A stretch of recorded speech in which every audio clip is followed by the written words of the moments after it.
After 3 years of full-scale war, the Russian occupation army is forced to fight on donkeys and Soviet junk cars. There is practically no military equipment left. Z Patriot, traitor of Ukraine Tatyana Montyen, spoke frankly about this. The collaborator claims that only high-ranking command of the Russian armed forces and military police drive good cars in the so-called SVO zone. Ordinary soldiers are forced to make do with Soviet junk. Donkeys have already become commonplace here. Only on TV do they hand out to Russian soldiers some kind of equipment, motorcycles, ATVs. In reality, here we have people fighting in all kinds of junk cars, from Tavrias to Volgas. They cut off the roofs, cut off the doors so that when an FPV drone flies, they can jump out. Our people go on the attack on this scrap metal and on donkeys. It is unclear where the normal equipment is. Only the military police drive good cars, they catch deserters. Only the bosses and military personnel drive good cars. The guys fighting on junk and donkeys. You can't refute the donkeys anymore. They have been spotted everywhere. It's true. Everyone sees this auto zoo, where people storm the landings. Is this a secret? Everyone sees it. Montyen said. State Duma Defense Committee member Lieutenant General Viktor Sobolev compared it to the use of dogs and horses to transport equipment during World War II, the Russian newspaper Gazeta reported.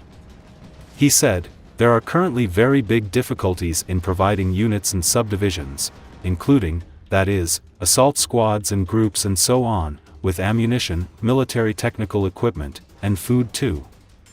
Sobolev also spoke to the Russian news outlet RTVI about the deployment of donkeys and said that any means aimed at preserving the lives of our soldiers and officers in the Special Military Operation Zone are good. Let it work, let the donkeys help the victory. Dogs and cats also work in the combat zone, they help fight mice in the trenches, as do horses. The use of donkeys on the front lines has had its downsides, as the Telegram channel Military Informant posted that the animals create several new problems, including the need for regular feeding and specific veterinary care. The Russian military has also been using camels for transport, as the Telegram channel Crimean Wind posted a photo of a Russian soldier riding a camel. It is unknown what goods the camels are transporting or if they are deploying soldiers.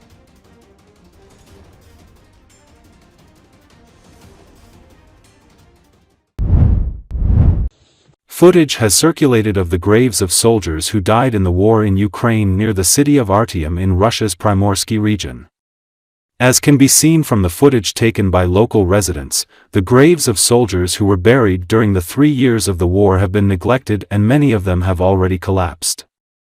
It is also noteworthy that the cemetery is untidy. Some 41 people have been reportedly taken to the front from prisons in the area. Residents who are dissatisfied with what happened say that the dead soldiers are being treated disrespectfully and in a sarcastic tone, thanked Russian President Vladimir Putin for a happy future. Вон, короче, это в Колесах, город Артем, село Кролевцы. Даже трафареты не поздирали у пацанов. Да все вот это какая это получается 30-32, это знаешь что, это, видать, это нахуй, ну, блядь, это, да это пиздец. Да это номеровка все. Короче, пацаны все СВОшники с лагеря, там с 20-ки, 47-48 походу, кого забирали. Все походу погибли, короче, плюс-минус в один день. Ну там, ну есть 15, есть 13 числа. Даже не поставили, чисто так позабрасывали, нахуй. Вон они тоже, нахуй.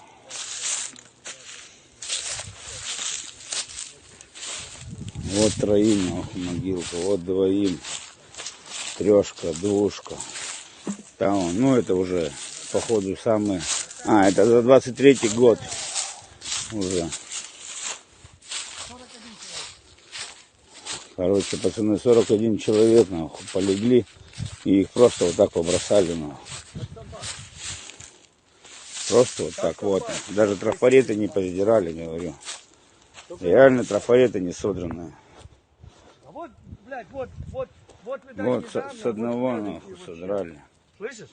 Вот сзади тебя свеженький, и вот свеженький, вот зимой. Да я так, ну, это да, это вот крайний. Вот этот крайний. Там даже 12-е. 21-12. Ну вот прям перед Новым годом. Пацаны Новый год не встретили нихуя. Втроем, короче. А по трое так, в одну яму, короче. Вот так вот нахуй. В одну яму кидают. Спасибо Владимиру Владимировичу за наше счастливое будущее, нахуй. As is known, the night and morning of February the 25th to the 26th were restless for residents of some regions of the annexed Crimea, Russian Kuban and other regions of the Russian Federation. According to some reports, this was the most massive raid of Ukrainian UAVs on Crimea in recent times. The General Staff of the Armed Forces of Ukraine stated that Ukrainian forces struck a number of strategic facilities of Russian forces in annexed Crimea and the Krasnodar region of Russia.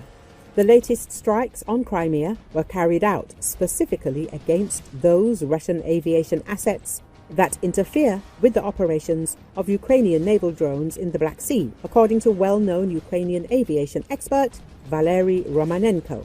There were reports of 40 explosions on the territory of the Tuapse oil refinery, says Romanenko, and this, by the way, is an area where smoking areas are carefully separated from any fire hazardous areas. I believe that the damage was serious. As for the airfields, I am not sure because there has been no objective information like satellite images yet. In general, as you know, they struck the airfields of the 43rd Separate Naval Assault Aviation Regiment in Novofedorovka and the 318th Mixed Aviation Regiment in Kacha.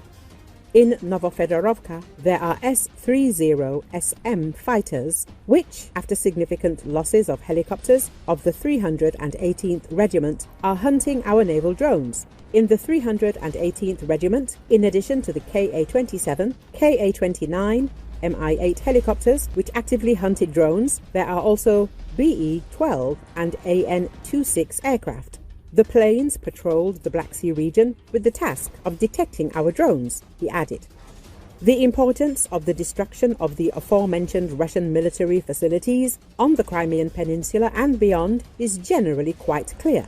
What other fat targets are left there for subsequent strikes by the Ukrainian Defense Forces?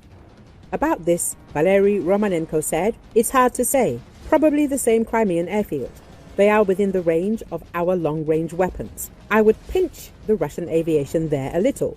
First of all, as for the Crimean Bridge, to be honest, shooting at it, say, with Storm Shadow missiles, is not a very good idea. In general, we need to look at the current situation. If we take some headquarters, we have already hit them. I don't know about wasting expensive missiles on them. Air defense, we need to hit it with AGM-88, HARM, American high-speed anti-radar missile, and for this, our planes need to fly very close. However, it is very dangerous for them." The expert told that it is not difficult to shoot down drones. Take the same Russian Shaheds Gerani, which are very high quality. They have a low speed, and if you organize the air defense system correctly, that is, pull up the maximum number of anti-aircraft systems, then the result will be good.